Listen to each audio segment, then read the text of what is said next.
Good morning, grade 5 learners. How are you today? Welcome to Aral TarlakHenyo here on RTV Tarlac, Channel 26. Simulcast over DCTC, Radyo Pilipino, Tarlac. I am Sir Joshua Evaristo, your teacher broadcaster, Aiming to give you another fun-filled learning experience, serving you with the different skills Learn and have fun together. The word boondocks, which is now part of the English Language Dictionary and Vocabulary, comes from the Tagalog word bundok, meaning mountain. Catch Aral TarlakHenyo every Monday through Friday from 8:30 a.m. to 5:30 p.m. over Radyo Pilipino DCTC 828 and streamed live on Facebook page and YouTube channel of RTV Tarlac, Channel 26. I am Jeremiah Gahutan, your English teacher broadcaster. Let's learn English together only here on Aral TarlakHenyo.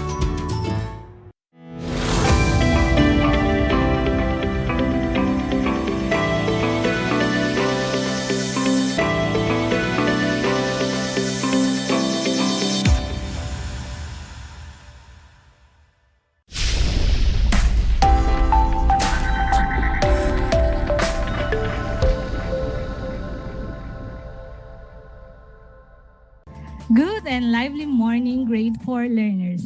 How are you today? I am Rhea Rosain M. Lacamento, your teacher broadcaster in English 4. Welcome to Aral TarlakHenyo, here on RTV Tarlac Channel 26. Simulcast over DZTC Radyo Pilipino Tarlac. Live here at Kasili Elementary School, Kasili, Anao, Tarlac, via remote live broadcast. We are going to work on different activities together so that at the end of today's broadcast, you will be able to use appropriate graphic organizers in TextRed. It is the 15th day of March 2022 and it is exactly 8:30 in the morning. I hope you are all doing great and are ready to learn. Before we start our activities for today, make sure that you are in a comfortable place and free from any distractions so that you can focus on your activities and hear me loud and clear over the radio. Now, get your activity sheets, ball pen, and be ready to listen and learn. Are you ready? Let's get started. Who among you loves to eat nutritious foods like fruits and vegetables?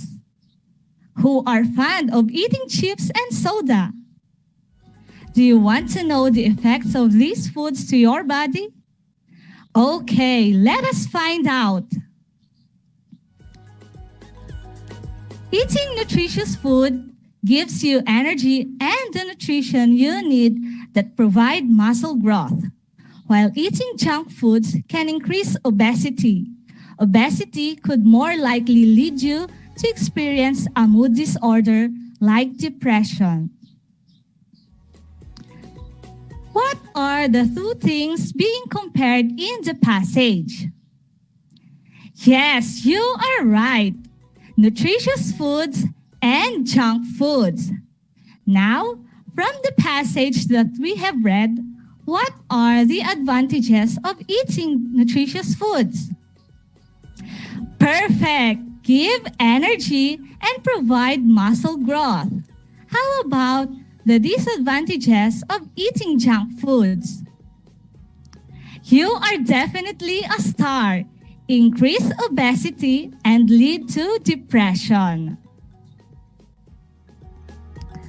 All right, before we proceed, learners, let me ask you one more question. Who among you has a BFF or a best friend forever? Do you swim in the river, pool, or beach together? I'm sure many of you are raising your hands out there. All right, this morning we are going to read a short story. So children, turn your activity sheets now on page 2. The story is about two friends who went swimming one day. So pay attention, children. Let's read the story now. The Carabao and the Cow. Once upon a time, the Carabao and the Cow were very good friends. They were together everywhere in the pasture. One day, they agreed to go to the river to swim. Very early next morning, they were at the riverbank. They took off their hides. Hides could still be taken off like that, and carefully laid them on the grass. Then they jumped into the cool water and enjoyed themselves. Running down the riverbank, the boys started throwing pebbles at the Carabao and the Cow. The two were very much frightened. They each hurried up to the bank and snatched the nearest hide. It happened that in their hurry, the Carabao and the Cow exchanged hides. The cow, who was smaller than the Carabao, put on the hide of his friend. It proved too loose, especially under the neck. The Carabao squeezed himself into the cow's tight hide. It was so tight that he never squeezed himself out again. Did you like the story, children? I hope you did. Now, let's talk about the story again. What is the story all about, children? Great! The Carabao and the Cow were very good friends. What gives you the idea that the Carabao and the Cow were very good friends? Very good. They were together everywhere in the pasture. What else? Nice job. They agreed to go to the river to swim. Will you give me another detail that supports your main idea? Wonderful. They jumped into the cool water and enjoyed themselves. How about the last supporting detail? You are really flying high, grade 4 learners. The Carabao and the Cow exchanged hides. Wow, you've done great on that activity. Now, let me ask you some more questions. Do you have helping buddies at home? Really? How about in your studies? What are the things you are using in answering your activities? Do you consider them as your buddies? Really? I have a story about buddies. Come on, join me in reading the text. My writing buddies. My mother gives me a new pencil case. It has a pencil and a ball pen. My ball pen is as long as my pencil. My pencil is blue. My ball pen is black. I use them both in writing. My ball pen marks darker and difficult to erase, while my pencil marks are lighter but easier to erase. What are the two things being compared in the diagram? That's right, a ball pen and a pencil. What are the differences between the two? Very good. The ball pen is black and it's difficult to erase, while the pencil is color blue and it's easier to erase. What are their similarities? Good job! Both are long and used in writing. You are all great in that activity. Surely a pencil and a ball pen are helpful buddies, right?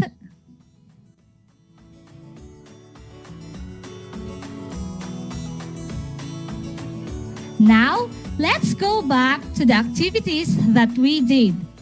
What did you notice, children? Yes, we used illustrations to organize and present our answers. Are they somewhat helpful to you? Definitely. Those visuals help us to comprehend and recall information easily. These illustrations or visuals that we used are called graphic organizers. Graphic organizers are teaching and learning tools used to organize information and ideas to comprehend easily. They are used in integrating text and visuals. Graphic organizers are used to showing relationships and connections between concepts, terms, and facts. Uses of graphic organizers: help visualize or present information, help develop cognitive skills such as critical and creative thinking, help recall prior knowledge about a subject and quickly connect it to new information. There are three forms of graphic organizers. The first one is the T-chart. T-chart helps organize ideas into two columns and examine two components of an object, concept, or events. The T-chart is used to show causes and effects or advantages and disadvantages. This is a T-chart. This example shows a comparison between eating nutritious foods and junk foods. The T-chart helps you to organize two ideas: the advantages of eating nutritious foods and the disadvantages of eating junk foods. Main idea web is another form of graphic organizer. Main idea web starts with a central idea and branches out into related ideas and details or sub-ideas, sometimes referred to as a spider or semantic web. This type of graphic organizer is used primarily for brainstorming and generating ideas. This is an example of main idea web. This example shows the main idea of the story and its supporting details. The main idea web or semantic web helps you to better organize and separate your ideas based on their order of importance. Venn diagram is also a form of graphic organizer.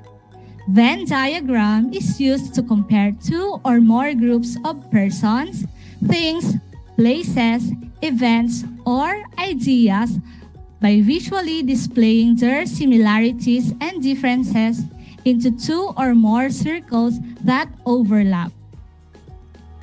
This is a Venn diagram. This example shows the similarities and differences between a ball pen and a pencil using the two overlap circles. This is what we call Venn diagram. So there, learners, the appropriate uses of graphic organizers and their different forms. Are you still with me? All right. So I hope you are all still with me. Now that you know the importance of graphic organizer and its forms, I guess you are ready for your first activity. Turn your activity sheets on page 4. Listen as I read to you the question and write the letter of the correct answer on the blank. I will read the question twice. Number 1, it is a teaching and learning tool used to organize information and ideas by integrating text and visuals, show relationships and connections between concepts for easy comprehension. It is a teaching and learning tool used to organize information and ideas by integrating text and visuals, Show relationships and connections between concepts for easy comprehension. A. Web map. B. Graphic organizer. C. Model chart. D. Pictures. Let us check if you got the correct answer. The correct answer is letter B. Now, let's move on to the next question. It is a graphic organizer used to organize ideas into two columns and examine two components of an object, concepts, or events. It is a graphic organizer used to organize ideas into two columns and examine two components of an object, concepts, or events. A. T-chart. B. Flow chart. C. Main idea web. D. Concept map. What is the correct answer? Letter A is the answer. For number 3, it is a graphic organizer used primarily for brainstorming and sometimes referred to as spider or semantic maps. It is a graphic organizer used primarily for brainstorming and sometimes referred to as spider or semantic maps. A. Venn diagram. B. Main idea web. C. T-chart. D. Flow chart. The answer is letter B. And for the last question, what graphic organizer is appropriate to use if we are comparing two or more groups or ideas? What graphic organizer is appropriate to use if we are comparing two or more groups or ideas? A. Venn diagram. B. Flow chart. C. Main idea web. D. Concept map. Let's find out if you will get a perfect score. The answer is letter A. Did you get a perfect score? Good job! Way to go, learners! This time, let us test how much you have learned. Let us move on to Activity 2. Turn your activity sheets on page 5. Identify the graphic organizers illustrated by filling in the boxes with the missing letters. The given letters are T, C, 3 spaces, and the last letter is T. What form of graphic organizer is this? Fantastic, grade 4. You got it right. It's a T-chart. Let's move on to the next illustration. The given letters are S space M, 2 spaces T space C space W space, and the last letter is B. What do you call this graphic organizer? Great work, learners! The correct answer is semantic web. For the last illustration, the given letters are V space N space D, 2 spaces G, 2 spaces, and the last letter is M. What graphic organizer is this? You are so good. The answer is Venn diagram. Did you get a perfect score? You are really on the right track, my dear learners. I believe that by this time, you already understood our lesson. To see that, let us answer our next activity. I have here a short story. Eyes on your copy and read along with me. Read it carefully because after reading the story, you are going to fill out the T chart with the information needed based on what you have read. Let's start. Paul is a big boy. He is a hard-headed boy. Instead of playing with toys, he destroys things around him. He steps on the plants in the garden. He throws his garbage anywhere.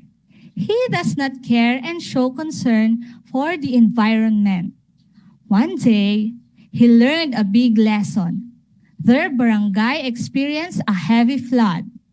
Because of this, he started to change his ways. He throws the garbage properly. He learns to plant trees and care for the environment. Now, fill out the information needed in the T chart. Compare the things that Paul do before and after the flood. Number 1 is done for you. I will give you 1 minute to think and write the correct answer. Timer starts now.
Time's up! Let us check your answers. What are the things that he does before the flood? He steps on the plants in the garden and he throws his garbage anywhere. How about the things that he does after the flood? He learned to plant trees and he learned to care for the environment. Were you able to get all the correct answers? Oh yes, you all did well, children. You are now very ready to answer our last activity. For activity A and B, turn your activity sheets on page 7 and 8. Did you see it, children? That would be your assignment. You may seek the assistance of your parents, guardians, or sibling. Make it sure that you will send back your activity sheets to your teachers when your parents or guardian return it to school. If you have questions regarding today's lesson, feel free to message us directly or comment below. We are more than happy to answer your concerns. And that's our lesson for this hour. I hope you've learned a lot today. This has been your teacher broadcaster, Rhea Rosane M. Lacamento, saying, keep safe and may the good Lord bless you all. That's all for today. Until next time!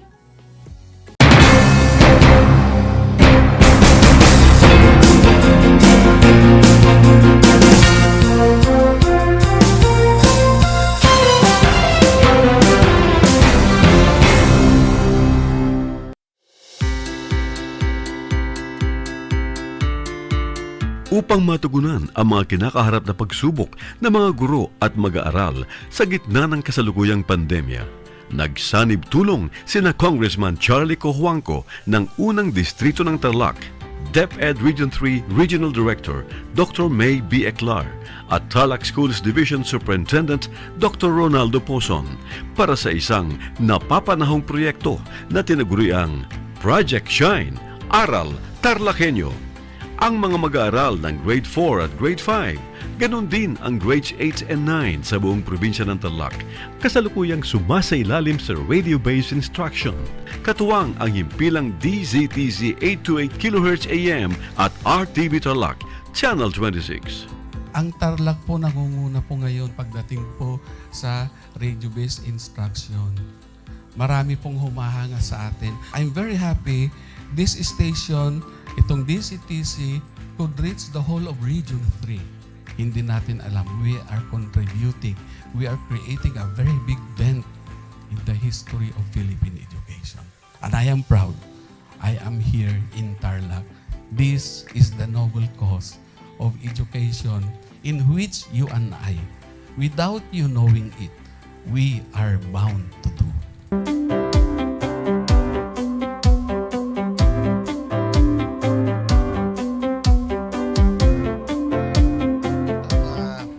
Project natin na Project Shine is a natural consequence dahil sa nangyari sa buong mundo. Let's continue to work together. I think it's very Filipino to practice bayanihan in anything or most of the things that we do. And this is a manifestation of that. No? We have private sector, we have DEPED, we have local government, all working together. And I hope the parents of some of these children, especially the parents that did not graduate from school or hindi nakapag-aral nung sila ay bata, sana naman gamitin na nila itong opportunity na mag-schooling na rin sila kasama ng mga anak nila para mag-bonding pati ang mga magulang sa mga bata. I look at this as doing God's work. Diba? So if you do God's work, it feels right. It's righteous. It's for good, not for evil. Good morning and happy learning, grade 4. Welcome to Aral TarlakHenyo here on RTV Tarlac, Channel 26. Simulcast over DZTZ 828, Radio Filipino Tarlac. I am Teacher Mercy Pacheco Bognot. This is Alistair Aidatu. I am Marie Josephine B. Andrade. I am Teacher Princess Marie M. Dueñas, and I will be your teacher broadcaster for today.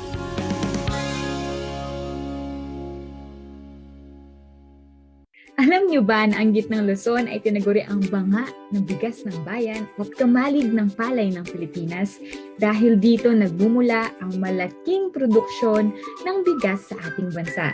Ito ay binubuo ng mga lalawigan ng Aurora, Bataan, Pampanga, Nueva Ecija, Zambales at Tarlac. Ugaliin nating manood ng Aral TarlakHenyo Lunes hanggang Biyernes alas 8:30 ng umaga hanggang alas 5:30 ng hapon. Ako si Binibining Pia Isrin Capiral, ang inyong teacher broadcaster sa Araling Panlipunan dito sa Project Shine Aral TarlakHenyo. Lagi nating tandaan ang pag-aaral ng Araling Panlipunan ay tungo sa daan ng pagiging makadiyos, makakalikasan, makatao at makabansa.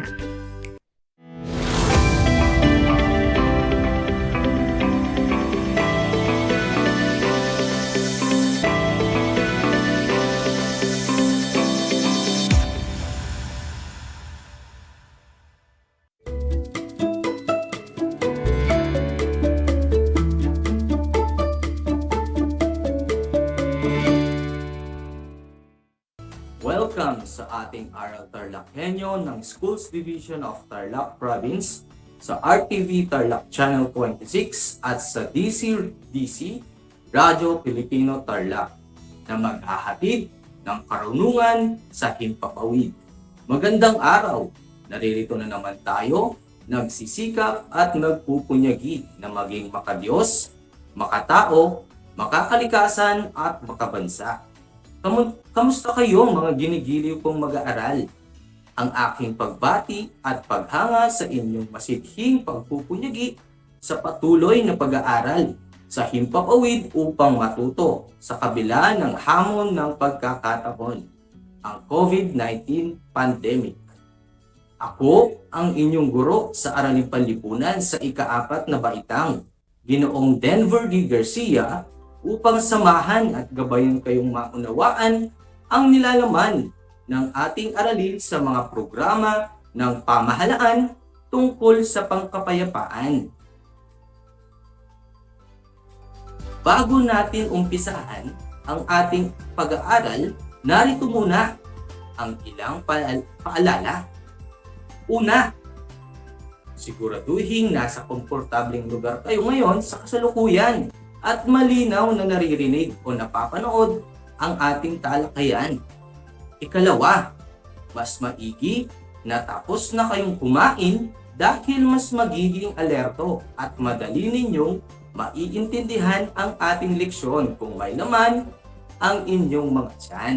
Ikatlo, ihanda na ang inyong mga isipan at kakailanganing gamit para sa talakayan natin sa araw na ito, gaya ng sagutang papel, ballpen, at inyong learning activity sheet sa Araling Panlipunan. Handa na ba kayo? Mainam kung ganon. Sa puntong ito, nais kong buksan nyo ang inyong mga learning activity sheets para sa ating panibagong aralin.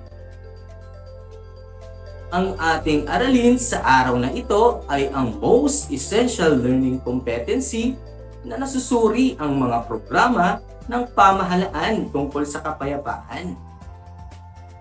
Sa pagtatapos ng ating broadcast at talakayan ngayong umaga, ay inaasahang matukoy ninyo ang mga ahensya ng pamahalaan na responsable sa pagpapanatili ng kapayapaan, kaayusan at seguridad ng bansa.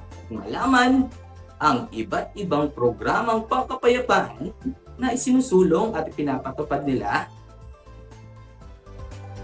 Ngunit bago tayo magpatuloy sa ating bagong leksyon, naalala nyo pa ba ang inyong nakaraang aralin? Magaling! Ano ang ating huling aralin noong nakaraang linggo? Mahusay ang ating aralin noong nakaraang linggo ay tungkol sa mga programang pangkalusugan sa ating bansa. Sa araling ito, natutuhan ninyo ang iba't ibang programang pangkalusugan. Naunawaan rin ninyo na ang lakas ng tao ay isang napakahalagang bahagi ng lipunan. Nakasalalay sa tao ang pagbubuo ng desisyon para sa pang-araw-araw na kahihinatnan ng kanyang buhay at maging sa lipunan na kanyang ginagalawan. Kaya naman, mahalagang malusog ang ating pangangatawan upang malusog din ang ating pag-iisip. Ano-ano nga ulit ang mga malalaking programang pangkalusugan ng pamahalaan? Tama!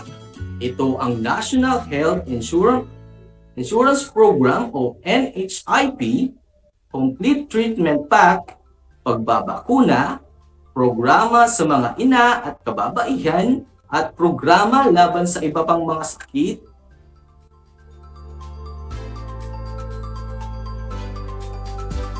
Ang kagawaran ng kalusugan ang pangunahing ahensya ng pamahalaan na namamahala ng mga serbisyong pangkalusugan para sa mga mamamayan.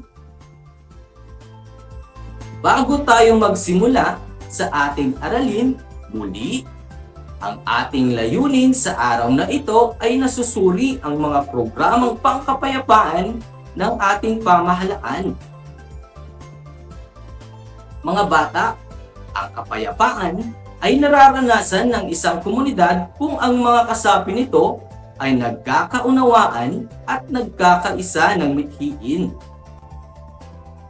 Noong kasagsagan ng pandemya o COVID-19, sinabi ng Pangulo na manatili lamang tayo sa loob ng ating mga tahanan. Bakit kaya kailangan nating manatili sa ating mga tahanan o bahay? Magaling upang hindi mahawaan at kumalat pa ang virus ng COVID-19 at ang mamayan ay nakikiisa o sumusunod sa utos ng ating pamahalaan.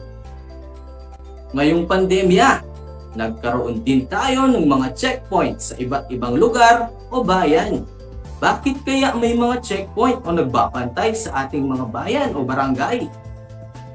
Tama, upang mapanatili ang kaayusan at bantayan na hindi na mahawaan ng virus sa ating lugar. Sino-sino naman ang mga nagbabantay sa checkpoint na itinalaga ng inyong barangay o bayan?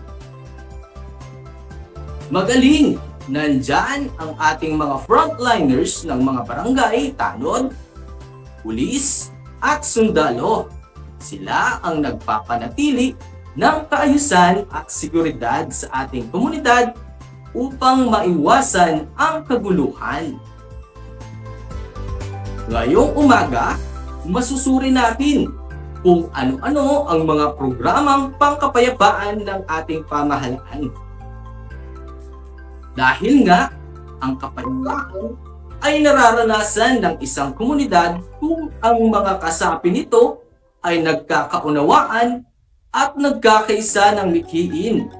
May mga pagkakataong hindi nakakamit ito o ang kapayapaan dahil hindi pagkakaunawaan lalo na sa mga lugar na nakakaranas ng kaguluhan.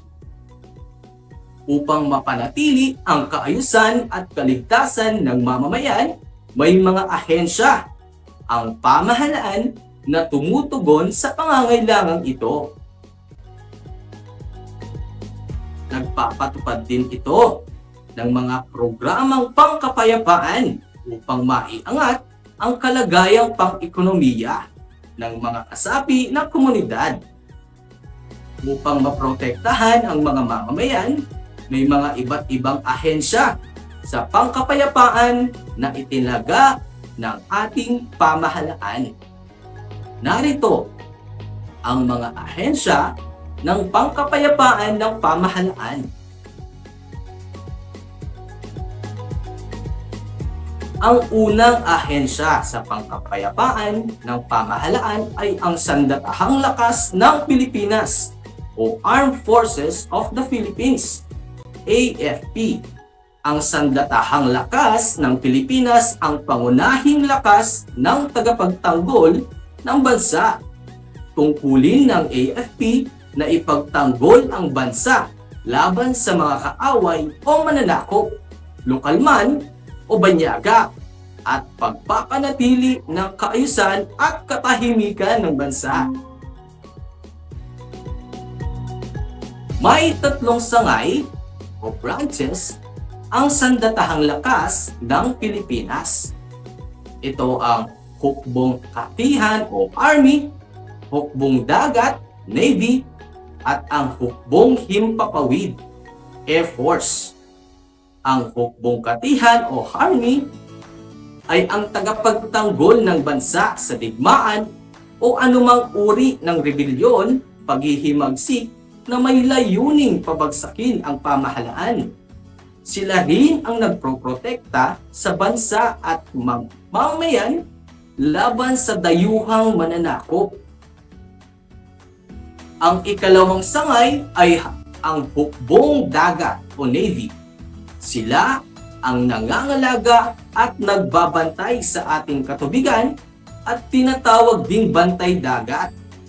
Trabaho nila ang magpatrolya sa ating karagatan, araw man at gabi, upang matiyak na walang iligal na dayuhang makakapasok sa ating bansa. Ang huling sangay ng AFP ay ang Hukbong Himpapawid o Air Force. Sila naman ang nangangalaga ng katahimikan sa ating papawirin. Sinisiguro nila na walang dayuhan o kaaway na maaaring maging banta sa kapayapaan ng bansang daraanan sa himpapawid, na sakop ng teritoryo ng Pilipinas. Ang ating mga sundalo ay nagtitiyak na mabigyan ng proteksyon ang ating bansa mula sa banta ng kaguluhan o terorismo. Sinusuguro nila na mapipigilan ang mga rebelde na nagnanais na mapabagsak ang ating pamahalaan. Binabantayan din nila ang ating bansa laban sa terorista at pagpasok ng mga kagamitang labag sa batas. At iyan na nga at ang tatlong sangay ng Sandatahang Lakas ng Pilipinas o Armed Forces of the Philippines, AFP.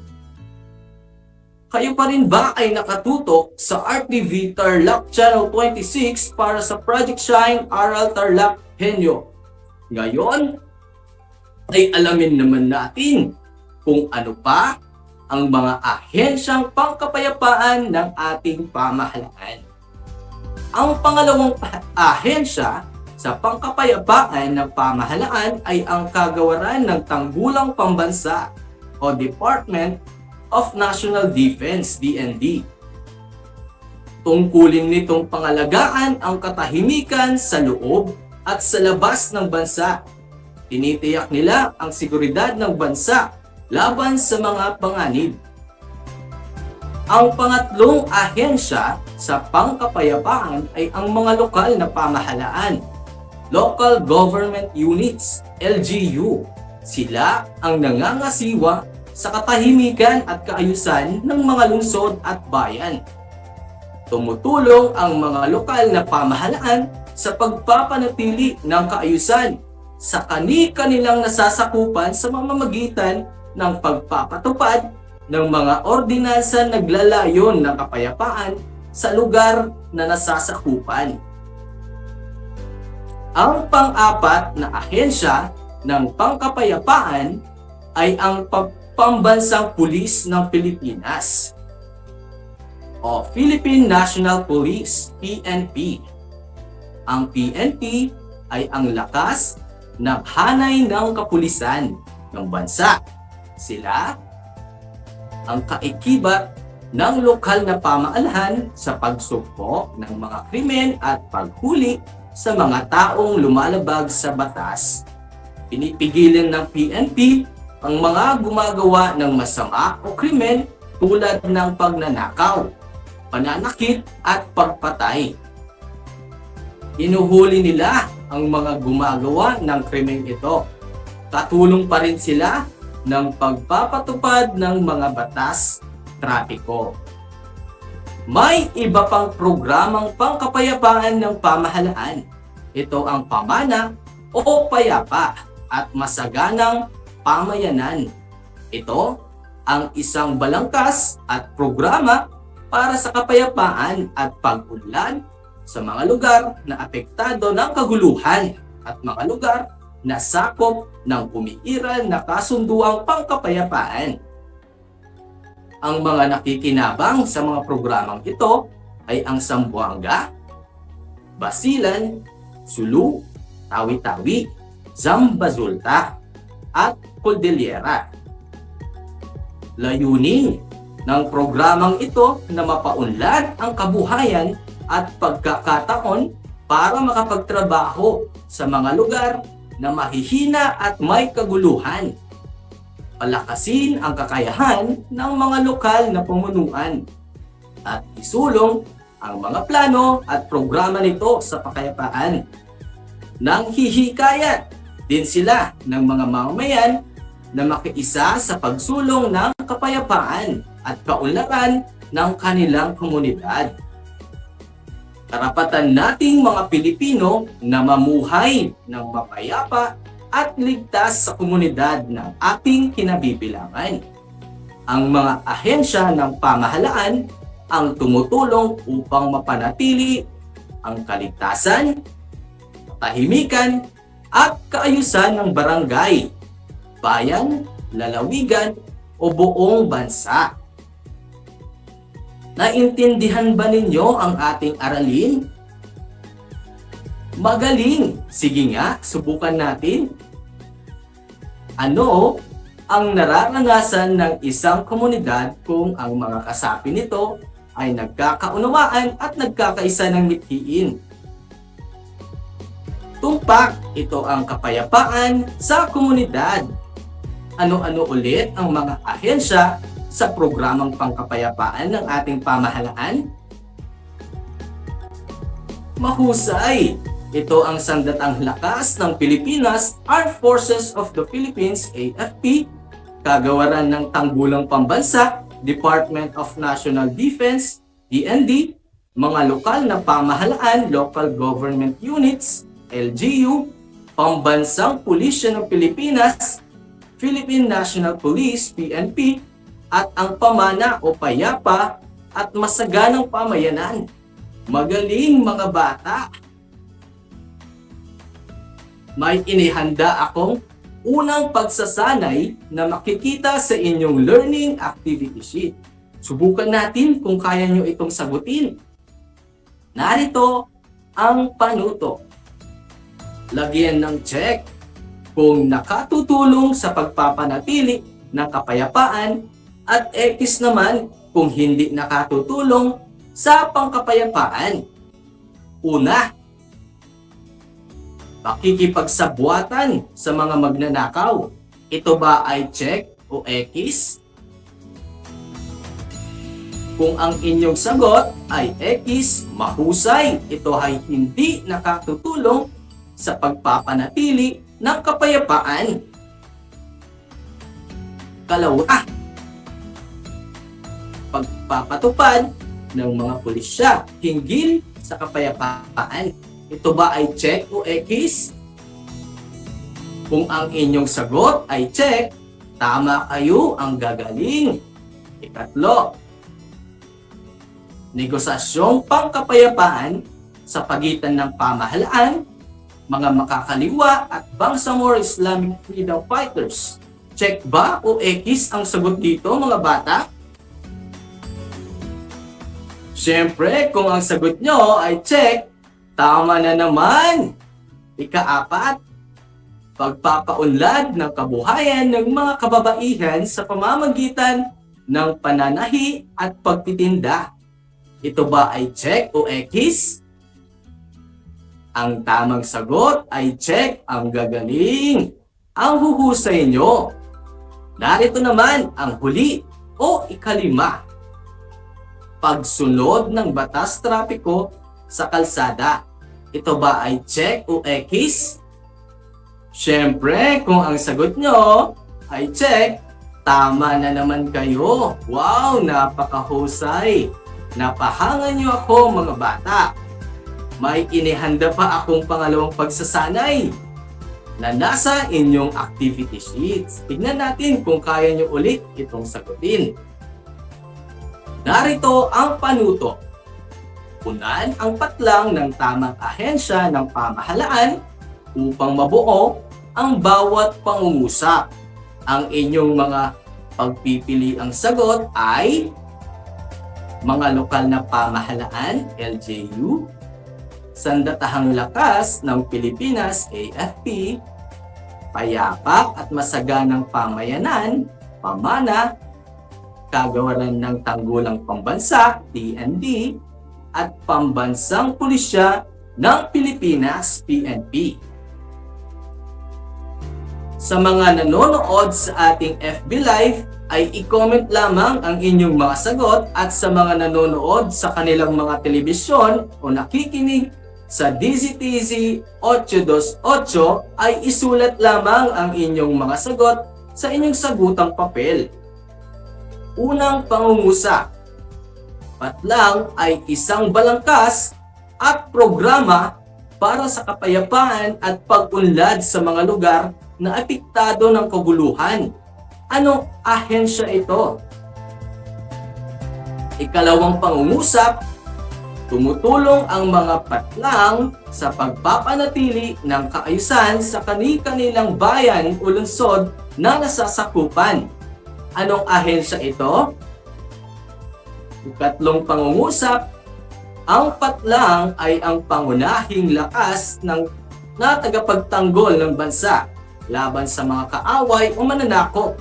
lokal man o banyaga. Ito ay ahensyang sa ika-4 na pangungusap, ang patlang ang siyang nangangalaga ng katahimikan sa loob at labas ng buong bansa at tinitiyak ang seguridad nito laban sa mga panganib. Anong ahensya ito? At ika-5 at huling pangungusap, ang patlang ay kaakibat ng mga lokal na pamahalaan sa pagsugpo ng mga krimen at paghuli sa mga taong lumalabag sa batas. At yan na nga ang inyong ikalawang gawain. Ngayon, ating iwasto ang inyong mga sagot. Narito ang mga tamang sagot. Para sa unang bilang, ang tamang sagot ay payapa at masaganang pamayanan o pamana. Sa ikalawa, mga lokal na pamahalaan o LGU. Ikatlo, Sandatahang Lakas ng Pilipinas o AFP. Sa ika-4 na bilang, ang tamang sagot ay Kagawaran ng Tanggulang Pambansa o DNP. At ang ika-5 ay ang Pambansang Pulisya ng Pilipinas o PNP. Nakuha ba ninyo ang tamang sagot, mga bata? Magaling kung ganon. Binabati ko kayo. Nagpapakita ito na marami kayong natutunan tungkol sa paksa natin ngayong araw. Tuwang-tuwa ako sapagkat naintindihan ninyo ang ating aralin. Para sa inyong huling gawain, magbigay ng isang programang pangkapayapaan sa inyong komunidad o barangay. Ano ang epekto nito sa inyong nasasakupan? Ipaliwanag ang inyong sagot. Isulat ang inyong sagot sa sagutang papel. At ang inyong guro ang magwawasto sa inyong kasagutan pagbalik ng inyong module. Tandaan na ang kapayapaan ay nararanasan sa isang komunidad kung ang mga kasapi nito ay nagkakaunawaan at nagkakaisa ng mithiin sa tulong ng mga ahensya at programang pangkapayapaan ng pamahalaan. O diba? Kay dali lang ng ating aralin. Bilang mga bata o mamamayan, inaasahan ko kayo ay tutulong sa pagpapanatili ng kaligtasan, katahimikan at kaayusan ng inyong barangay, bayan, lalawigan at ng buong Pilipinas. Muli, ako ang inyong guro sa Araling Panlipunan sa ika-4 na baitang, Ginoong Denver D. Garcia, na nagsasabing ang pag-aaral ng Araling Panlipunan ay daan sa pagiging makadiyos, makatao, makakalikasan at makabansa. Hanggang sa muli!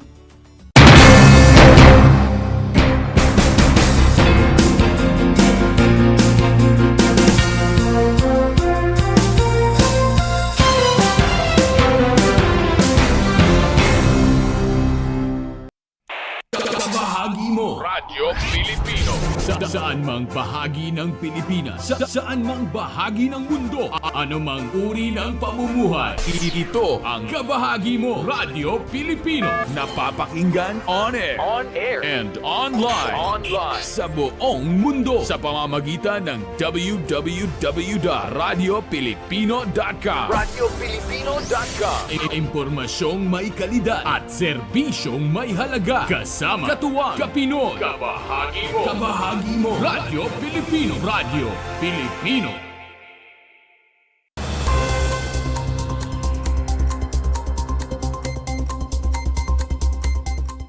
Ginoong Kanlahi 2023, the grand winner is Emerson Gomez Bomban! Kauna-unahang Ginoong Kanlahi, kinilala sa naganap na Coronation Night sa Maria Cristina Park. Confidence, glam, and perseverance. Ayan ang mga ipinakita ng 16 na kalahok para sa naganap na Grand Coronation Night ng Ginoong Kanlahi 2023 sa Maria Cristina Park, Tarlac, Capitol Grounds. Bago pa man tumungtong sa stage ang mga kandidato, ay nasubok na ang kanilang galing para sa naganap na official sashing and presentation, preliminary competition at closed-door preliminary ng mga ito. Ibinida ng 16 na kalahok ang kanilang mga municipal costume na galing sa kani-kanilang bayan. Bitbit ang aral at magagandang bagay at kaugalian na makikita sa kanilang bayan.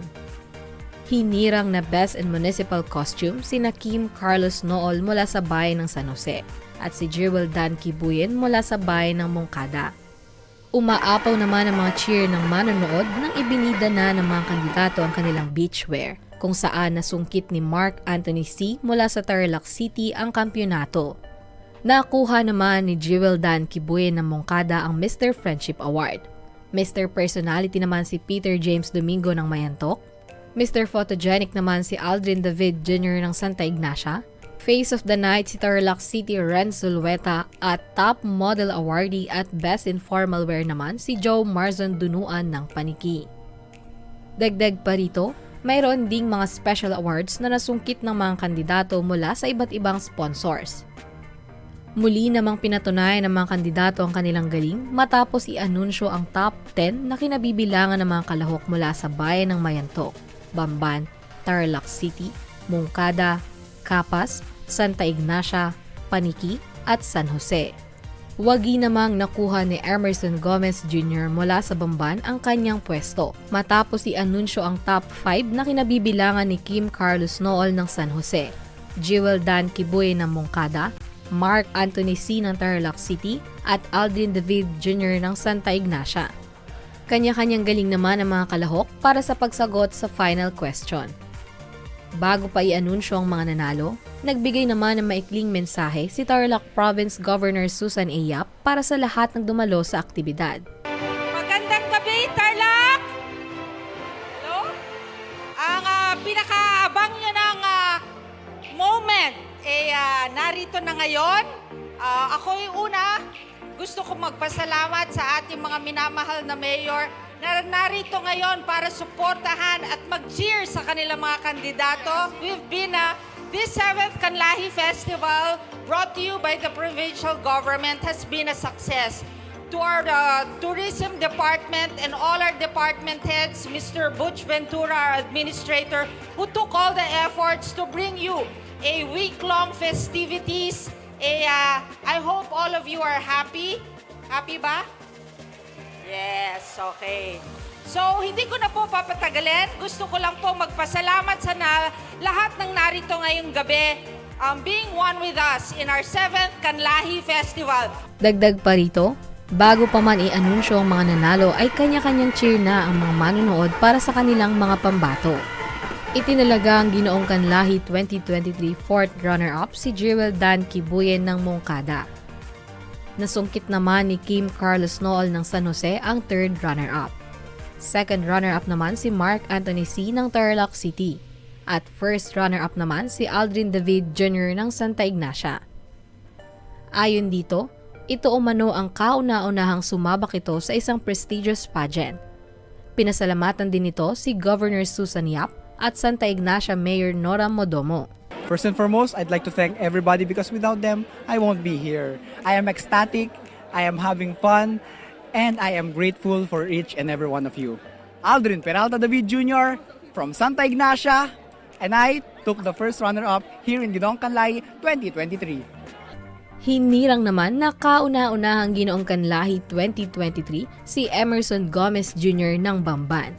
Ayon dito, confident siyang sumali sa patimpalak, bitbit ang kanyang advokasiyang may layuning makatulong sa iba. Dagal pong salamat kay kayungan at minta kayo po Kening Aldongeni at hindi ko po kayo binigo mga kabamban. Maraming salamat po Mayor Alice Go for always supporting me in my competitions. I am Emerson Gomez, 22, from the melting pot of the North, Tarlac, and this is your Ginoong Kanlahi 2023. Ipinahayag naman ni Mayor Alice Guo ang kanyang pasasalamat kay Governor Susan Yap para sa matagumpay na aktibidad. Dagdag pa rito, nagbigay din ito ng mensahe para sa kakapanalong Ginoong Kanlahi 2023 at sa mga residente ng kanyang bayan. Bilang ako po yung mayor po ng Bamban, nanalo pa ang Bamban, sobrang saya ko po. At gusto ko pa rin po sabihin po sa lahat po ng kabamban, sobrang proud ko po. Maraming salamat at congratulations po ulit. Thank you po.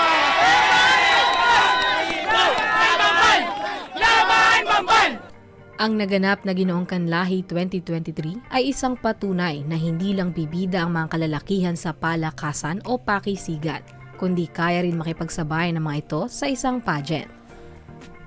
Para sa RTV Tarlac Channel 26, ako si Jam Torio, nagbabalita.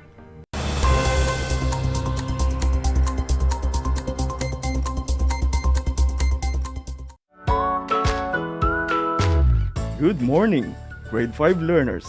How are you today? Welcome to Aral TarlakHenyo here on RTV Tarlac, Channel 26. Simulcast over DCTC, Radyo Pilipino, Tarlac. I am Sir Joshua Evaristo, your teacher broadcaster, Aiming to give you another fun-filled learning experience, serving you with the different skills learn and have fun together.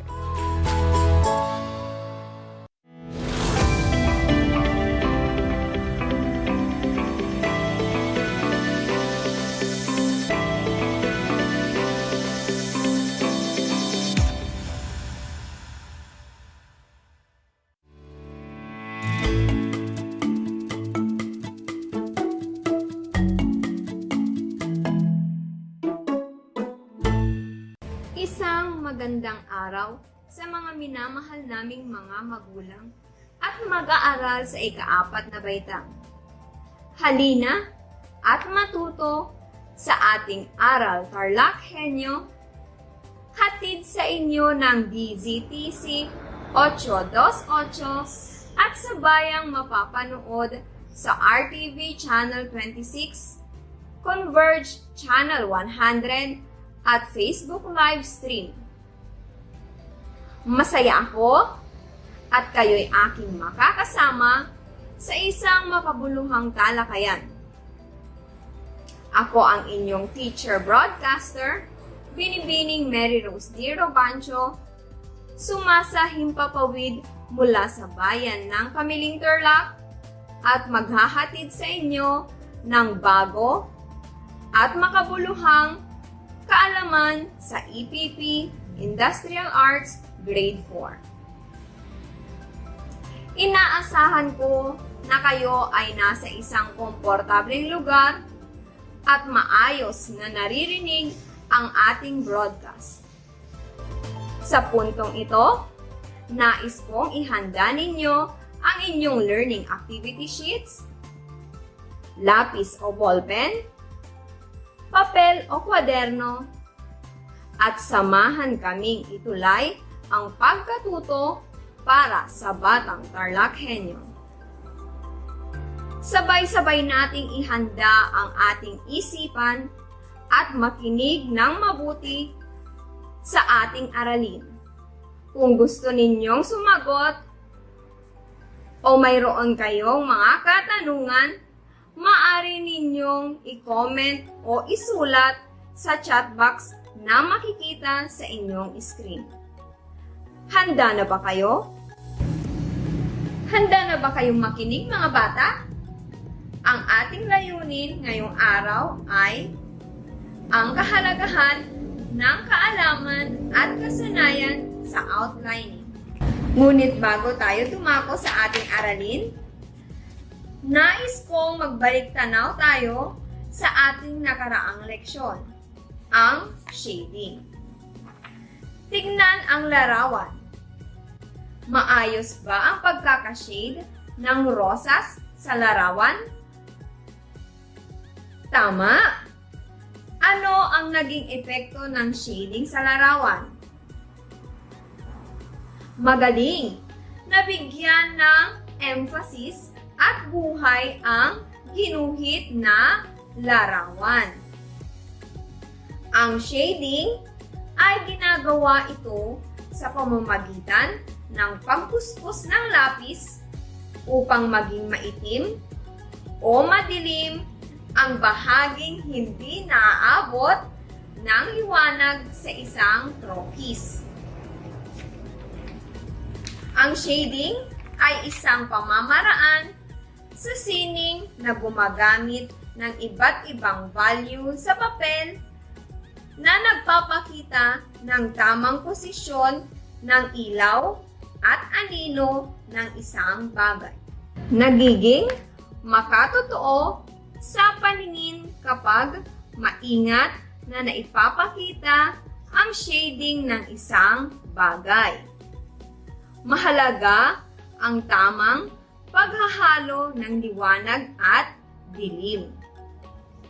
Makikita sa larawan ang kahalagahan ng tamang shading na kung saan magiging makatotohanan ang mga ginuhit na larawan. Sa ating pang-araw-araw na gawain, may iba't ibang produkto tayo na ginagamitan ng shading. Basic sketching at outlining. Pagmasdan ang mga sumusunod na larawan.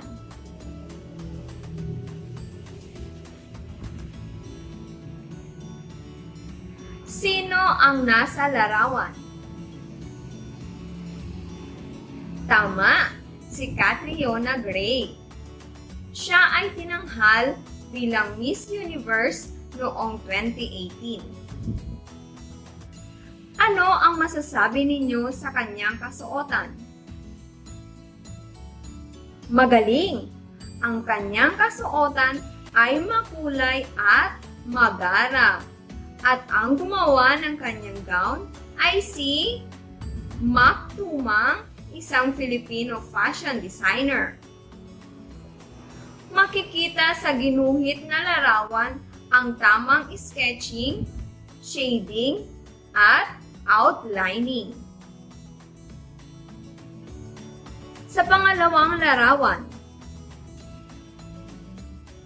makikita sa disenyong Barong Tagalog na ginawa ni Francis Liberan ang tamang outlining na kung saan nagpapakita ng tamang kurba at hugis ang kasuotang kanyang dinisenyo noong Philippine SEA Games 2019. Sa panghuling larawan ay nagpapakita ng mga produkto o furniture. Ang iginuhit na obra ay nagpapakita din ng tamang shading, sketching, at outlining. Nasusundan ng mga manggagawa sa paggawa o pagbuo ng furniture o kagamitan. Si Jed Yabut ang isang tanyag na architect at designer na nagtatag ng isang sustainable furniture line na gumagamit ng lokal na materyales. Ang mga produktong ito ay ginuguhit muna bago gawin sa aktwal nitong anyo tulad ng mga damit, pangkasal, barong, uniforme, mga sapatos, mesa, upuan, cabinet, at iba pa. Ito ay sinasagawa upang maging gabay ng mga manggagawa sa pagbuo ng mga produkto at upang makuha ang totoong hugis at anyo. Atin pa nating palawigin ang ating kaalaman tungkol sa aralin natin ngayong umaga. Ito ay tungkol sa outlining.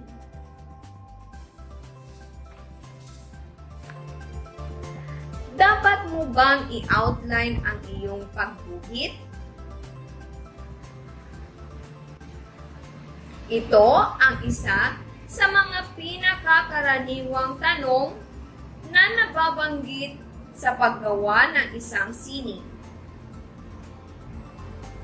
Kung ikaw ay nagtataka kung ano ang isang outlining o outline drawing at kung paano ito naiiba sa isang sketch o isang freehand drawing, kung gayon, ang araling ito ay para sa iyo. Tara at makinig, manood upang matutunan ang importansya ng outlining sa paggawa ng iyong proyekto o likhang sining. Ano nga ba ang kahalagahan ng kaalaman at kasanayan sa outlining?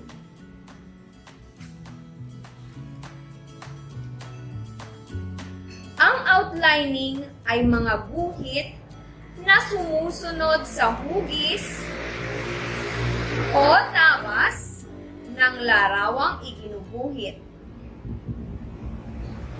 Nagbibigay ito ng lalim kagaya ng mga hugis ng isang anino. Ito ang anyo ng mga bagay na inilalarawan na walang detalye, shading, o kulay. Maaaring ang outline ay magaan at manipis o mabigat at makapal. Narito ang mga ilang hakbang sa outlining. Una, tukuyin ang mga pangunahing hugis at pattern. Pangalawa, i-sketch ang mga pangunahing hugis at pattern. Pangatlo, pangwakas na outline drawing. Sa ating unang hakbang, tukuyin ang mga pangunahing hugis at pattern. Maaari kang lumikha ng iyong sariling mga pangunahing hugis ng balangkas o outline sa pamamagitan ng pagtukoy ng mga hugis at pattern sa iyong paksa. Halimbawa, ang isang landscape ay maaaring binubuo ng iba't ibang mga hugis, kabilang ang mga parisukat, mga ellipse, at mga bilog.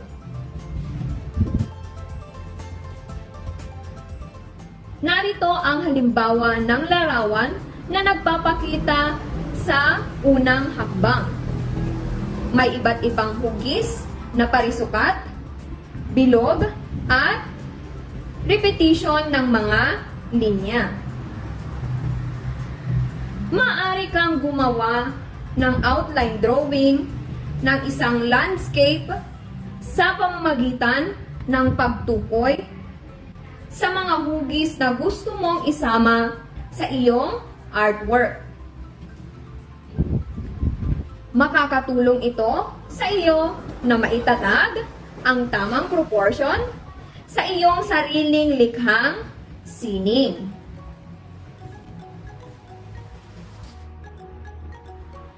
Tayo ay dumako naman sa pangalawang hakbang. I-sketch ang mga pangunahing hugis at pattern. Kapag alam mo na kung anong mga bagay ang gusto mong isama sa iyong likhang sining, maaari mong simulan ang pag-sketch ng mga pangunahing hugis at pattern sa loob ng mga bagay na ito. Magandang ideya na ang pag-i-sketch gamit ang mainam na lapis para hindi mo kailangang gumamit ng sobrang pressure para gumawa ng marka. Ang unang sketch na gagawin mo ay isang draft lamang. at isang guideline na gagamitin mo para sa isang tumpak na pagguhit ng outline. Narito ang halimbawa ng larawan na nagpapakita ng isang graph o guideline ng isang larawan.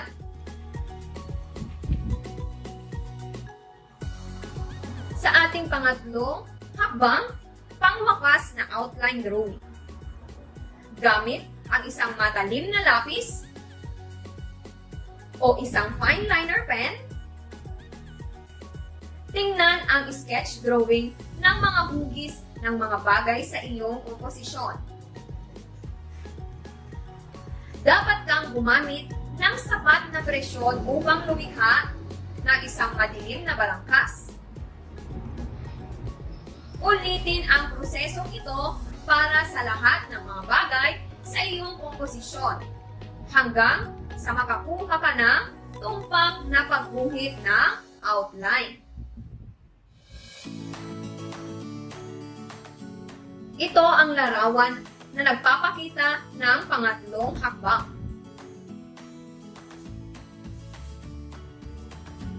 Importante ang outlining na hakbang sa pagdidisenyo ng proyekto. Ang outlining ay isang uri ng sketch kung saan ang paksa ay nilalapatan ng outline upang mabuo ang detalye ng disenyo. Ang outlining ay isang drawing o sketch na gumagamit ng isang contour upang tukuyin ang paksa. Ang outlining ay isang paraan ng pagguhit ng linya na nagsasaad ng simula at hangganan ng isang anyo. Ito rin ay linya na magtatabas ng mukha o anyo ng iyong drawing. Isa ring kahalagahan ng outlining ay ginagawa nito sa ating larawan ang pagpapakita ng detalye at tunay na figura ng ating ginuguhit. Ito ang nakakapagbigay at nag-aangat sa ating iginuguhit. Nagpapakita ito ng importanteng linya sa isang larawan. Halimbawa sa ating larawan ay makikita ang detalye at kahalagahan ng outlining. Mahalaga ang outline sapagkat ito ang nagpapakita ng tunay na figura o importanteng linya sa ating proyektong napili.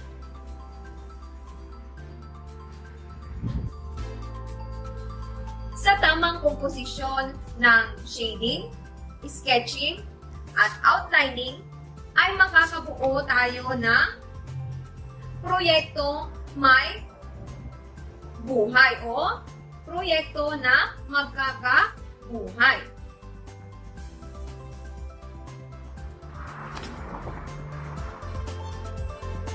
May natutunan ba kayo sa aralin natin ngayong araw?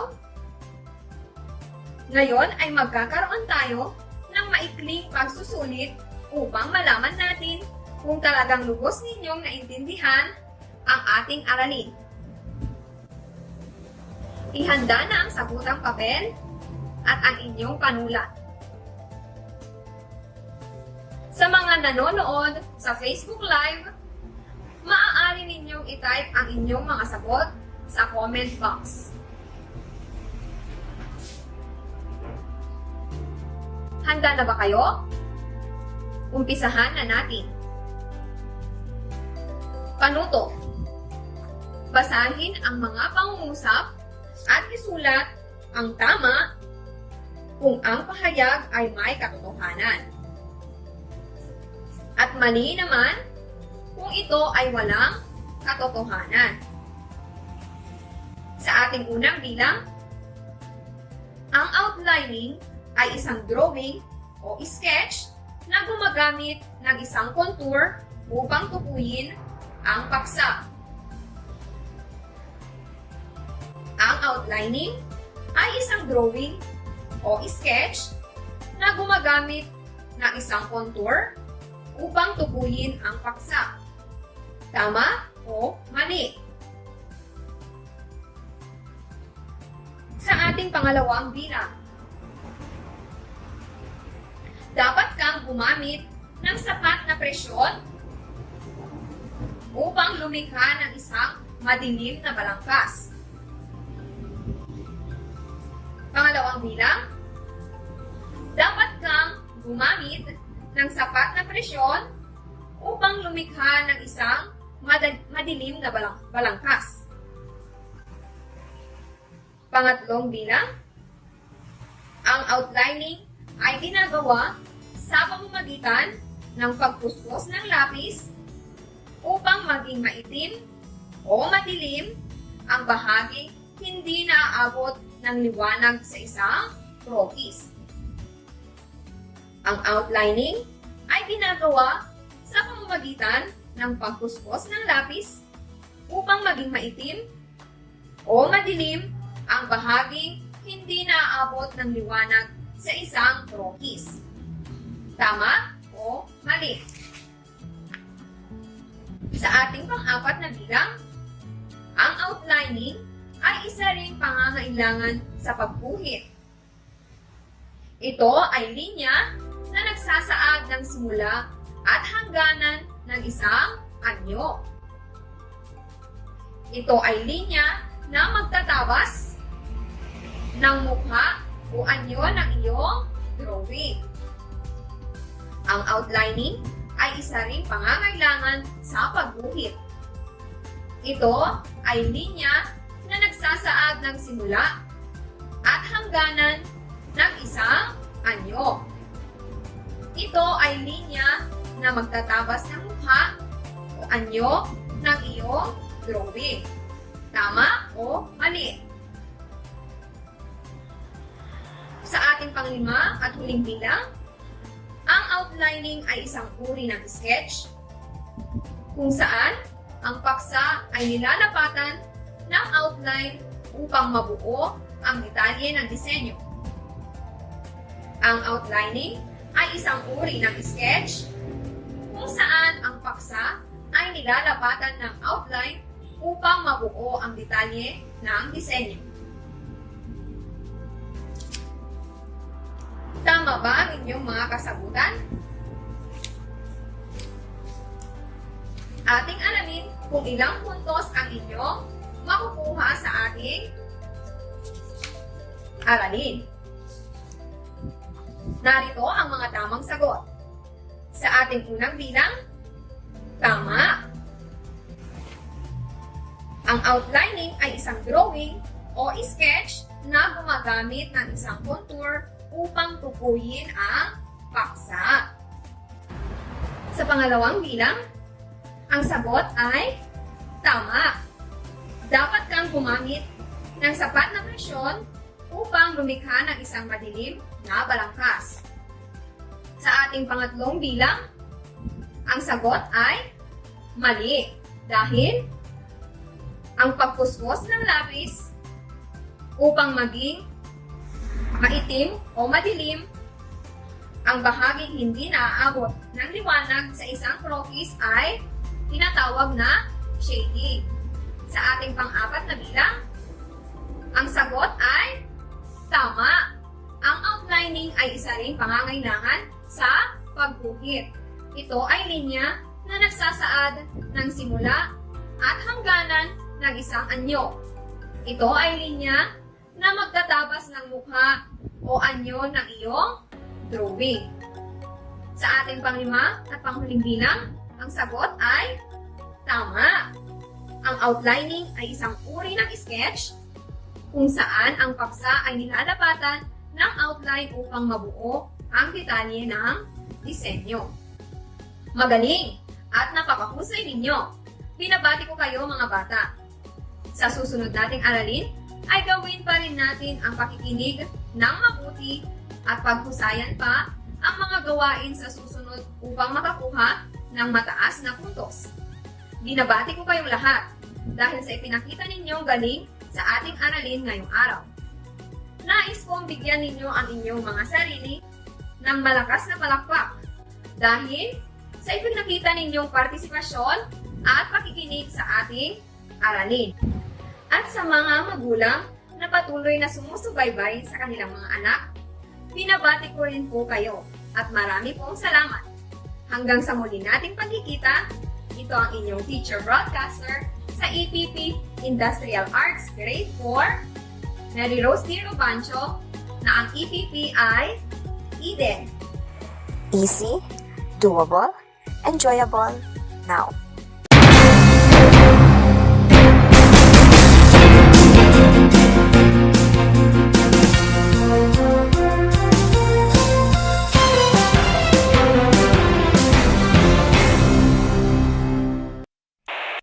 Bahagi mo Radyo Pilipino saan mang bahagi ng Pilipinas, saan mang bahagi ng mundo, anumang uri ng pamumuhay. Ito ang Kabahagi Mo Radyo Pilipino, napapakinggan on air, and online sa buong mundo sa pamamagitan ng www.radiopilipino.com.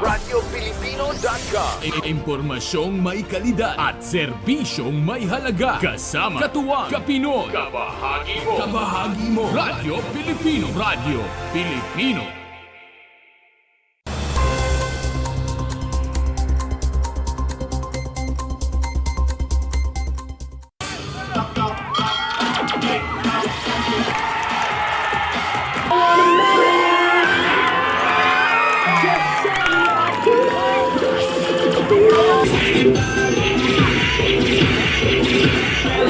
Pitong paaralan sa probinsya ng Tarlac nagtagisan ng galing para sa isinagawang cheer dance competition. World-class dancing. Ayan ang ipinamalas ng pitong paaralan na nagtagisan ng galing sa pagsayaw para sa isinagawang cheer dance competition kamakailan sa Sentro Mercato, Tarlac City. Ang pitong paaralan na nagpamalas ng kanilang galing ay ang Victoria National High School, Capas Christian High School Inc., Jose Villap National High School, Mababanaba National High School sa San Jose, Estiponan National High School, Tarlac National High School, at Moncada National High School. Kanya-kanyang techniques at iba't ibang moves ang ipinakita ng mga kalahok. Mula sa game na pagsayaw hanggang sa paghagis ng mga flyers, ipinakita ng mga ito ang pagiging consistent ng kanilang routines. Bukod sa isinagawang cheer and dance ng mga estudyante, nagbigay saya rin ng mga guests na sina AJ Balmores at George De Lumen. Sa mensahe ni Tarlac Province Governor Susan A. Yap, pinasalamatan nito ang lahat ng kalahok sa nasabing kompetisyon. 2 taon din tayo hindi nagkita-kita at nagkasama-sama para sa ating Kanlaing Festival. Pero ngayong 2023, we're celebrating it live, no? Ang 7th Kanlahi natin. Naiuwi ng Moncada National High School ang 3rd place. Second place naman ang Tarlac National High School at nag-champion naman ang Estiponan National High School sa Pura. Mag-uuwi ang 3rd place ng 30,000 pesos, 50,000 pesos naman para sa second place at 80,000 pesos naman para sa champion. Ayon kay Ronaldine Pascua at Darius Nool, mga coach ng Stingers o Estiponan National High School, sulit umano ang kanilang pagod sa pagtuturo.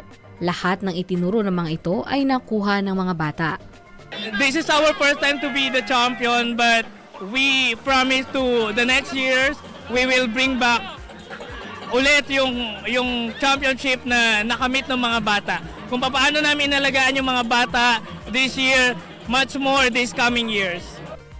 Dagdag pa rito, ipinahayag din ni Principal Arlene P. Apostol ang kanyang pasasalamat sa Provincial Government of Tarlac para sa ganitong aktibidad. Gayon din para sa hard work ng mga bata. Ayon naman sa captain ng mga Stingers na si Jestril Kapinpin, hindi makapaniwala ito na sila ang nag-champion para sa ginanap na cheer dance competition. Pinasalamatan din nito ang lahat ng tumulong at nagturo sa kanilang grupo. First na championship, syempre malaking ano po sa amin yun. proud po ang buong Aribabura. Maraming salamat po kay Governor Susan Yap sa patimpalak na ito upang mamamalas po ang aming galing at lakas. Ang naganap na cheer dance competition ay parte ng selebrasyon ng 7 Kanlahi Festival 2023 sa probinsya ng Tarlac na naging daan upang maipakita ng mga bata ang kanilang galing sa larangan ng pagsayaw. Para sa RTV Tarlac Channel 26, ako si Jam Torio, nagbabalita.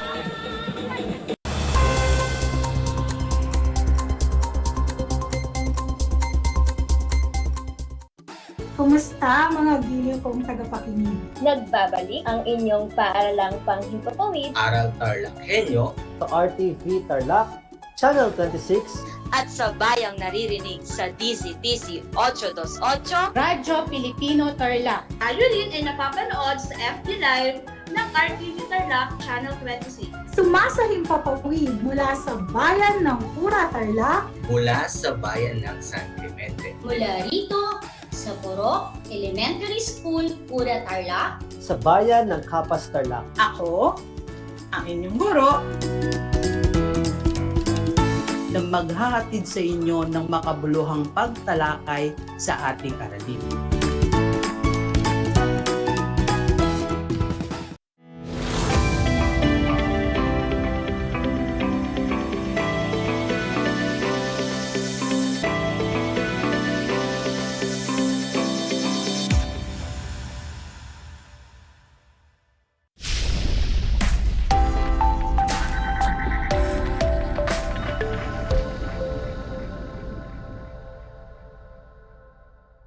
Magandang araw! Sumasa inyo ang Aral TarlakHenyo dito sa RTV Tarlac Channel 26 at sa bayan din na pakikinggan sa DZTC 828 Radyo Pilipino Tarlac at simulcast through Converge Channel 100. Kumusta Pilipinas at kamusta Tarlac Province? Sumasahimpapawid mula sa payak na pamayan ng San Bartolome dito sa bayan ng Herona.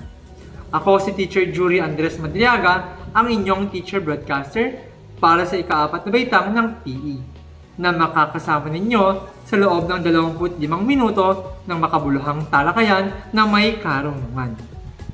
Hello sa lahat, lalong-lalo na sa mga grade 4 pupils na nakikinig ng radyo ngayon.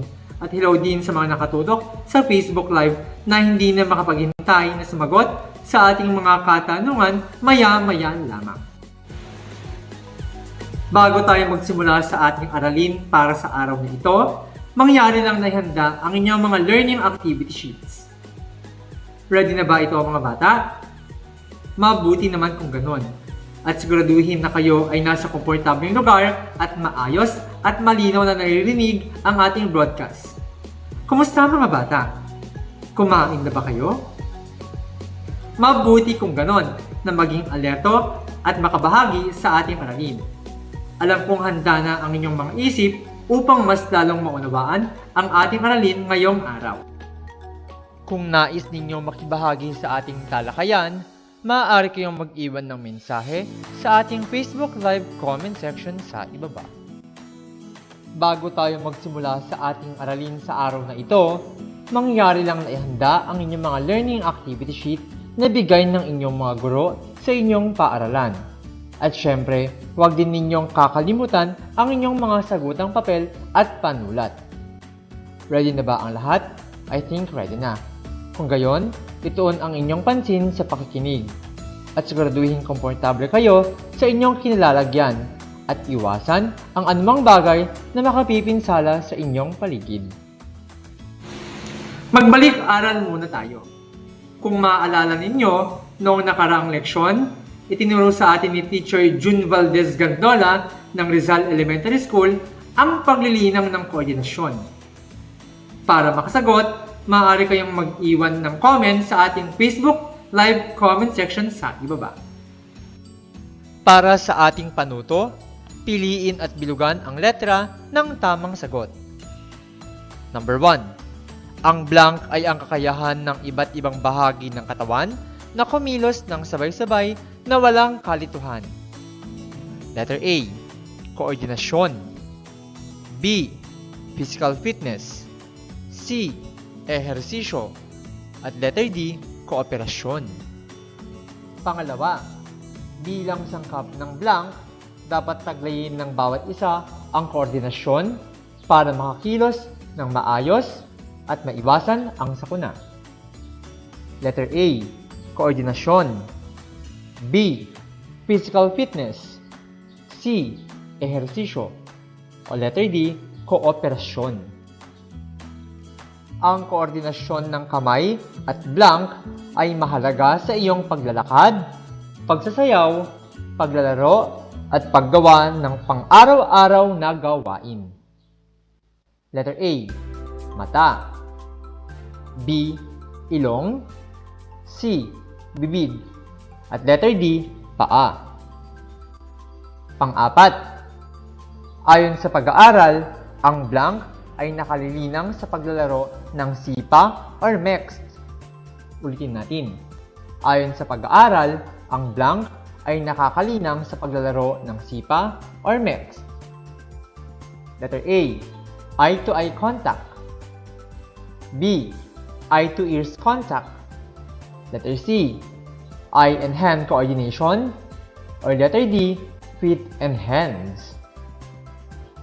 Panghuli at panglima, ang koordinasyon bilang sangkap ng blank ay malilinang at mapapaunlad sa pamamagitan ng mga gawaing pisikal.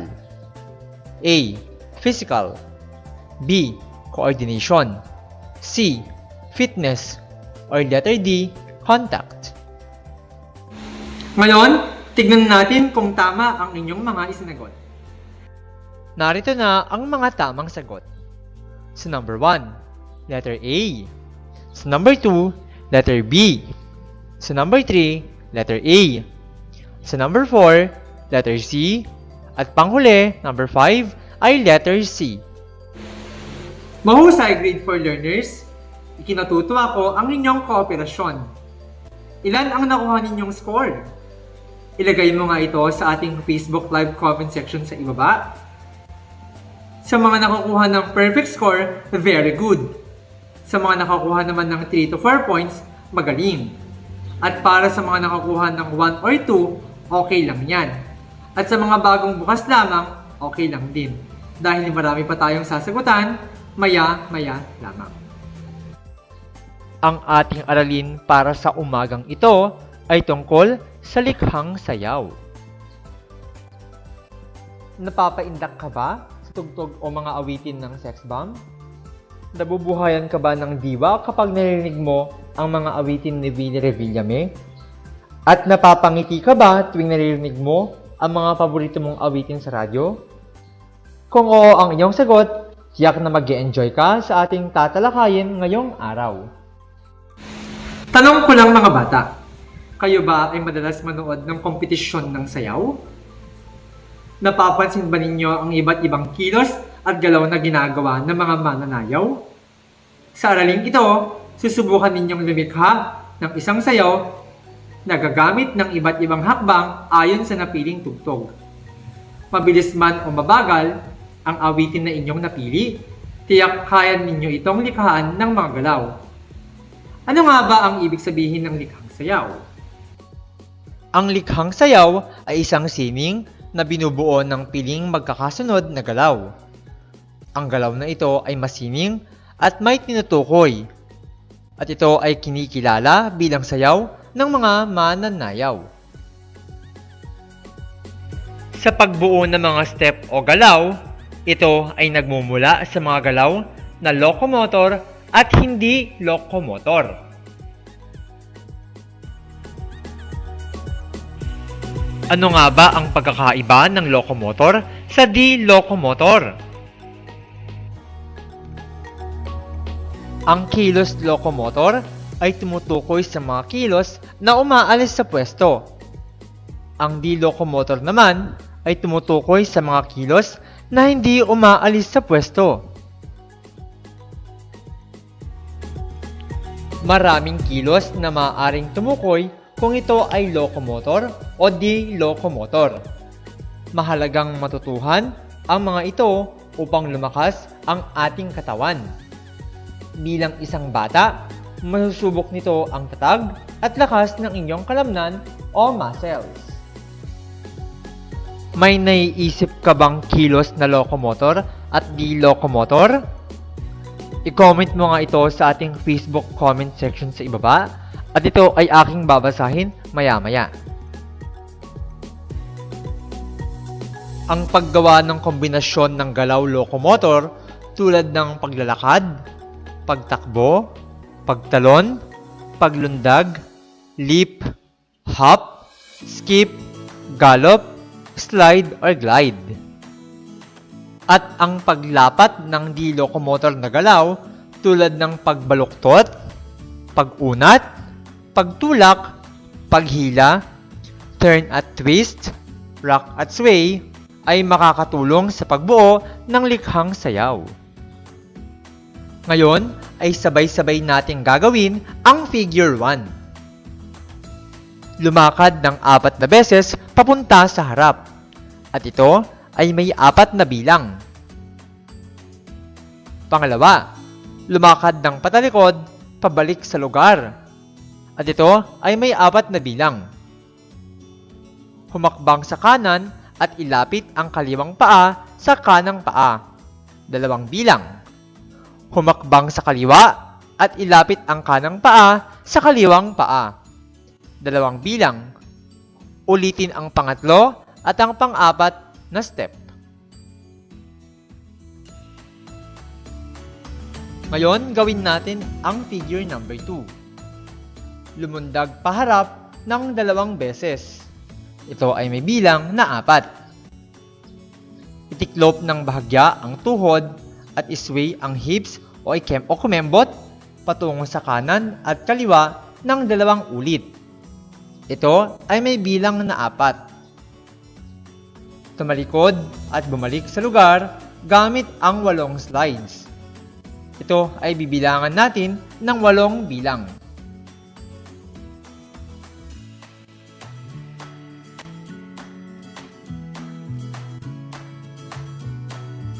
Ating pansinin ang bata sa larawan.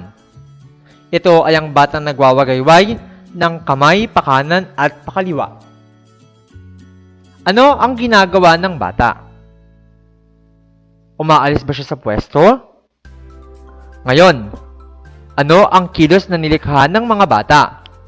Locomotor ba o di locomotor? Mahusay! Ngayon, tignan natin ang pangalawang larawan. Ngayon ay ating pansinin ang pangalawang larawan. Ano ang ginagawa ni Michael Jackson? Umaalis ba siya sa pwesto? Ngayon, ano ang kilos na kanyang nilikha? Locomotor ba o di locomotor? Ang likhang sayaw ay maaring mabuo sa pamamagitan ng kombinasyon ng locomotor at di locomotor na galaw. Higit itong kinagigiliwan kapag ito ay sabay-sabay na ginagawa sa saliw ng tugtugin. Ang palagyiang pagsasayaw ay may dulot na maganda sa kalusugan dahil napapaunlad nito ang physical fitness ng isang tao.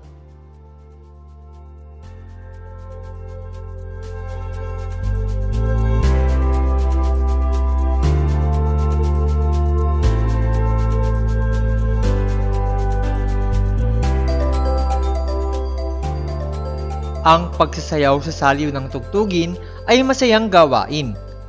Bukod sa nakalilibang, ito ay nakatutulong sa pagpapaunlad ng physical fitness.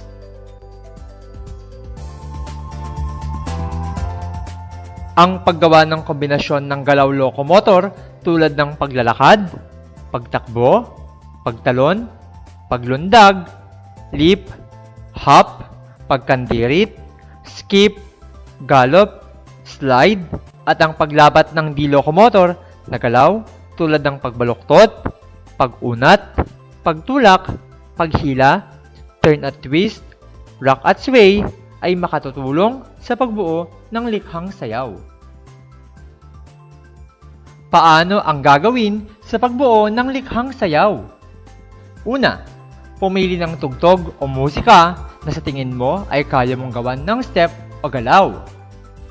Pangalawa, aralin mabuti kung ang mga naiisip mong step ay nababagay sa tugtog o musika na iyong napili. Pangatlo, sanayin ito at sabayan ng napili mong tugtog o musika. Maaari mong isama sa sayaw ang iyong pamilya, kaibigan at mga kalaro. Pag nasanay na, ipapanood ito sa mga nakatatanda para makita nila kung maganda ang iyong nabuong step o kaya naman ay mas igaganda pa. Sa puntong ito, nais kong ilabas ninyo ang inyong mga learning activity sheet at sabay-sabay nating tatasahin ang inyong mga kaisipan tungkol sa ating aralin ngayong araw. Isagawa ang mga sumusunod na galaw. Lagyan ng check ang patlang kung naisagawa at X naman kung hindi. Isulat ang sagot sa sagutang papel. Una, pagtalon o pagsulong. Number 2, pag-unat ng kamay. Pag-unat ng kamay. Pangatlo, pag-sway. Pangatlo ay ang pag-sway. Pang-apat ay ang paglalakad. Number 5, ang paghap o ang paglundag ng maiksi. Ngayon, sagutin natin ang gawain 2 sa inyong learning activity sheets. Iguhit ang masayang muka kung ang galaw ay locomotor. At malungkot naman na muka kung ang galaw ay di locomotor. Ulitin natin. Iguhit ang masayang muka o ang smiling face kung ang galaw ay locomotor. At sad face naman kung ang galaw ay di locomotor. Una ay ang pagtalon. Masaya o malungkot na mukha?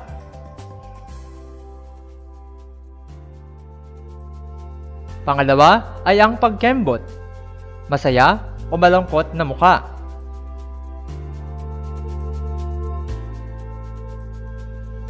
Pangatlo ay ang pagpadyak ng paa. Locomotor o di locomotor?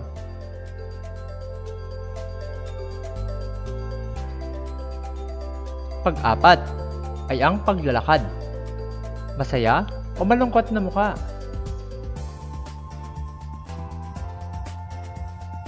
Panglima ay ang pag-unat ng kamay paitaas. Masaya o malungkot na mukha? Kung tapos na kayo, itago na ninyo ang inyong mga learning activity sheets at ito ay dadalhin ng inyong mga magulang sa eskwelahan para ito ay ma-check ng inyong mga guro. At mabilis na lumipas ang 25 minuto ng ating makabuluhang talakayan sa PE Grade 4. Abangan pa ninyo ang mga susunod na episodes ng ating aralin sa Music, Arts, PE at Health. Kung kayo pa ay may karagdagang katanungan tungkol sa ating aralin ngayong araw, maaari kayong magpadala ng mensahe sa ating Facebook page o kaya ay mag-comment sa ating Facebook live broadcast. Ang inyong mga tanong ay aming sasagutin sa abot ng aming makakaya. I-like at i-share ninyo ang ating Facebook page na RTV Tarlac Channel 26. That's all for today. I am your teacher broadcaster, Sir Jury Andres Madriaga, na nagsasabing, ang batang malakas, tiyak na may magandang bukas. Padayon ka, Tarlac Province. Paalam!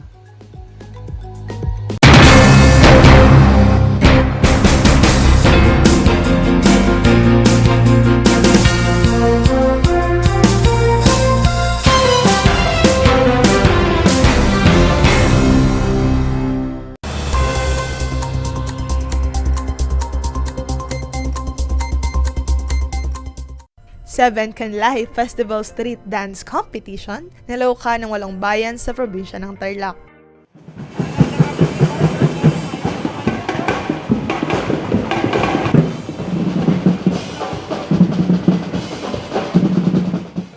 Nagtagisan sa pagsayaw kamakailan ng 8 bayan sa probinsya ng Tarlac sa isinagawang street dance competition bilang parte ng pagdiriwang ng 7 Kanlahi Festival 2023.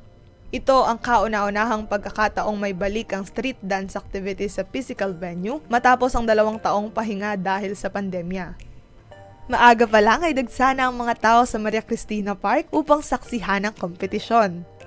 Ang mga kalahok sa aktibidad ay kinabibilangan ng City of Tarlac, Bayan ng San Manuel, Moncada, Victoria, Anao, Pura, Bamban, at Kapas.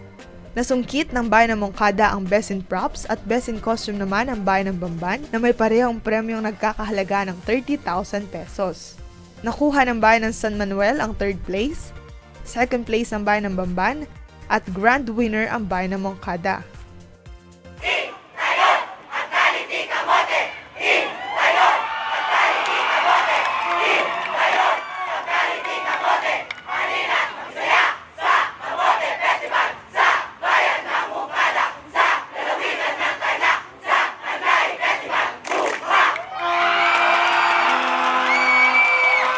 Ayon kay Ernesto Virazos Jr., coach at SK person ng Bayan ng Moncada, puspusan ang kanilang paghahanda sa naganap na street dance competition upang masiguro na ngayong taon ay sila ang mag-uuwi ng tropeo para sa kanilang bayan. Siyempre, after winning doon sa municipality po namin, talagang hindi na po kami nagpahinga kasi po may ini-aim kami. After 7 years kasi, ilang taon kami sumasali, laging first runner-up. So ngayon, talagang pinagandaan po namin para makuha po ang kauna-unahang kampiyon at imaiwi po sa aming bayan ng Moncada. Dagdag pa rito, ayon kay Arvin John Gamurot, miyembro ng Moncada Dancers, ang kanilang inspirasyon ay ang kanilang mga magulang at mga taong sumusuporta sa kanila. Inaalay po namin itong street dance na to para sa pagod namin, sa parents po namin at saka sa mga sumusuporta, especially po yung Moncada po. Kailangan po talaga po namin kunin ang corona para sa Moncada po. Ang nanalo ng 3rd place ay makakatanggap ng 35,000 pesos, 50,000 pesos naman para sa 2nd place, at 75,000 pesos para sa grand winner. Ang nasabing aktibidad ay naging matagumpay sa ilalim ng pangunguna ni Tarlac Province Governor Susan A. Yap, katuwang ang Tarlac Provincial Tourism Office sa pamumuno ni Mr. Arsenio Baby Lugay. Happy 7 Kanlahi Festival mga Tarlakhenyo! Naging masaya at makulay ang street dance competition na isa sa mga main event ng Kanlahi Festival. Para sa RTV Tarlac Channel 26, ako si Yusi David, nagbabalita.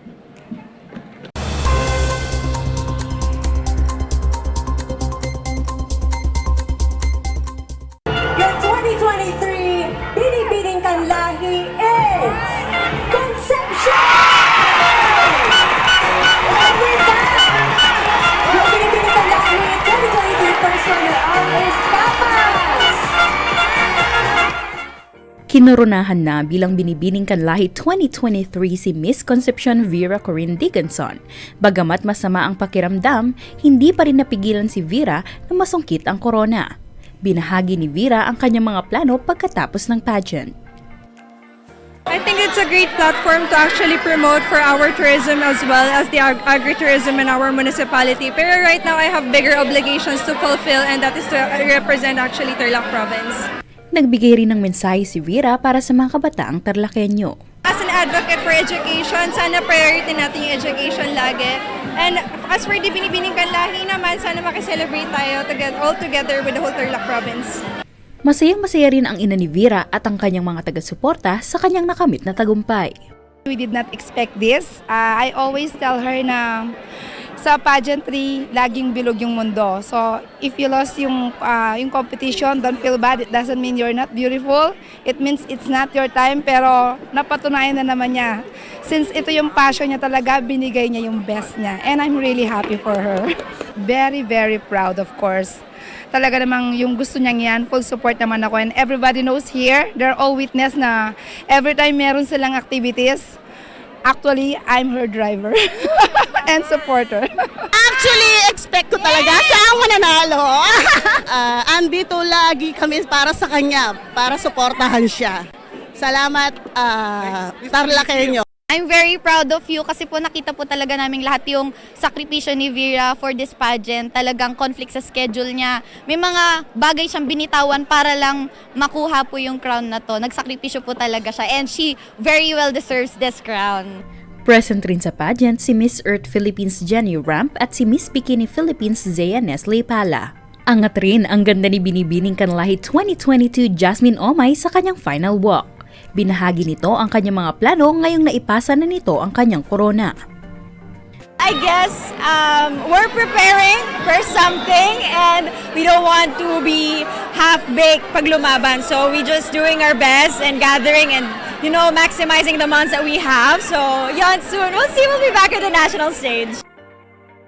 Bukod kay Vera Dickinson, kinaronahan din bilang first runner-up si Binibining Kapas, Janisa Sikat, second runner-up naman si Binibining Victoria, Mary Joy Cabusao, third runner-up si Binibining Bamban, Crizia Iya Santos at fourth runner-up naman si Binibining Tarlac City, Pearly Biala.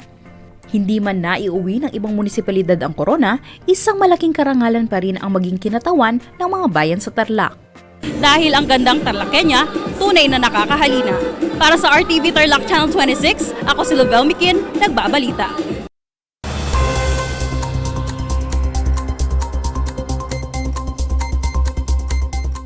One FM.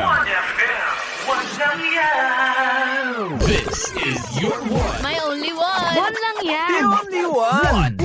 One FM. 96.1 Tarlac, 98.3 Lucena, 88.3 Legazpi, 96.1 Surigao, 95.9 Butuan, 92.1 Mindoro, 96.7 Tacloban, 99.3 Baler, 95.1 Puerto Princesa, Palawan. This is your one. Your only one. Your only one. One FM. Your only one FM. Kabahagi mo. Radyo Pilipino.